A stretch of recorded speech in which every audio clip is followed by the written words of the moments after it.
Alors, aujourd'hui, on s'attaque à un sujet qui touche pas mal de monde en France, ce fameux tout devis sur la fraude à la TVA, et surtout ce que ça implique pour les systèmes de caisse. Clairement, l'administration fiscale a musclé son jeu, hein. Ah oui, tout à fait. Et la pièce maîtresse de tout ça, on peut dire que c'est l'article 88 de la loi de finances de 2015.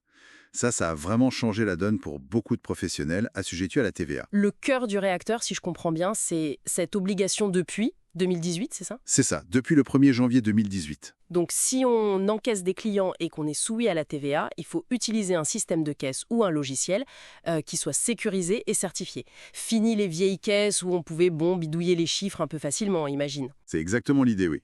Pour illustrer ça, d'ailleurs, on va s'appuyer un peu sur des infos qui viennent d'un fabricant, QORION. Ils expliquent bien ce que ça signifie concrètement pour les utilisateurs de leur propre système. D'accord. Et notre but, là, c'est de décrypter un peu ce que le fisc attend vraiment derrière ces termes de sécurisé et certifié. Ok.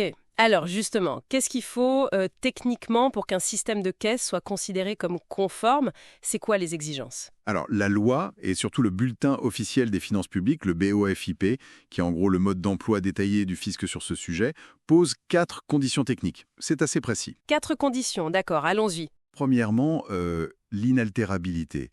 Ça veut dire que les données de transaction, une fois qu'elles sont enregistrées, elles ne peuvent plus être modifiées ou supprimées sans laisser une trace informatique, une trace claire. C'est vraiment la base pour éviter les oublis volontaires, quoi. Logique. Ensuite, ça semble essentiel ça, hein? Oui. Deuxièmement, la sécurisation. Le système doit garantir la sécurité, des données initiales évidemment, mais aussi des éventuelles modifications qui sont tracées, et puis des données d'archivage. En gros, il faut que tout soit bien verrouillé. Troisièmement, la conservation. Les données doivent être gardées, la durée légale c'est typiquement 6 ans, et elles doivent être conservées dans leur état d'origine. Ah oui, 6 ans, ce n'est pas rien comme contrainte de stockage, ça. Non, c'est sûr. Et enfin, quatrièmement, l'archivage.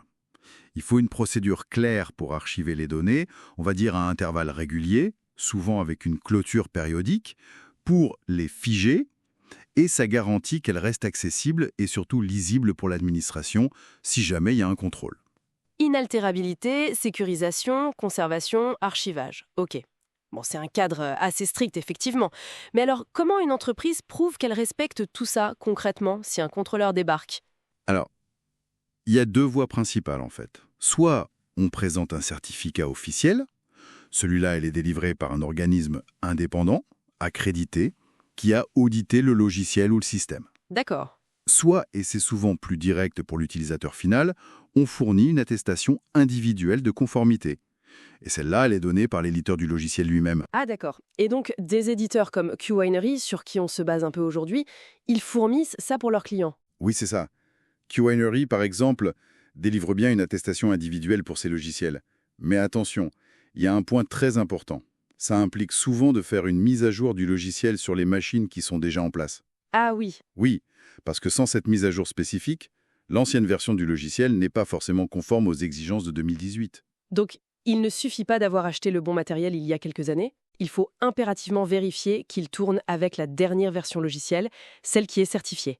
Ça concerne quel type d'appareil chez eux, par exemple? D'après leurs infos, ça touche aussi bien leurs caisses enregistreuses, on va dire plus classiques, comme les séries QMP60 ou QMP6000. Ok. Et leur système de points de vente plus modernes, les fameux POS, comme les gammes QTouch ou Invictus. Donc pour tous ces modèles, il faut vérifier la compatibilité et surtout la version du logiciel installé. Et ils aident leurs clients à se retrouver, j'imagine, avec tout ça. Apparemment, oui. Ils proposent une documentation fiscale spécifique qui décrit le traitement des données. Un petit programme, ils l'appellent QDécodeur, pour pouvoir lire les données archivées si besoin. Pratique. Et bien sûr, cette fameuse attestation de conformité qui est téléchargeable sur leur site. Ok, bon, pour résumer l'essentiel pour ceux qui nous écoutent, si on est une entreprise en France, assujettie à la TVA et qu'on utilise un système de cache, c'est vraiment impératif de s'assurer que cet outil respecte les 4 fameuses conditions: inaltérabilité, sécurité, conservation et archivage. Exactement. Et le point crucial, il faut pouvoir le prouver immédiatement si on est contrôlé. Donc, avoir sous la main soit le certificat d'un organisme tiers, soit l'attestation de l'éditeur. Ne pas avoir ce justificatif à portée de main, ça peut entraîner des amendes assez lourdes. Mieux vaut être prêt, clairement. Très clair, merci beaucoup pour ce décryptage très précis. Avec plaisir. Et ça ouvre une petite réflexion pour finir, peut-être.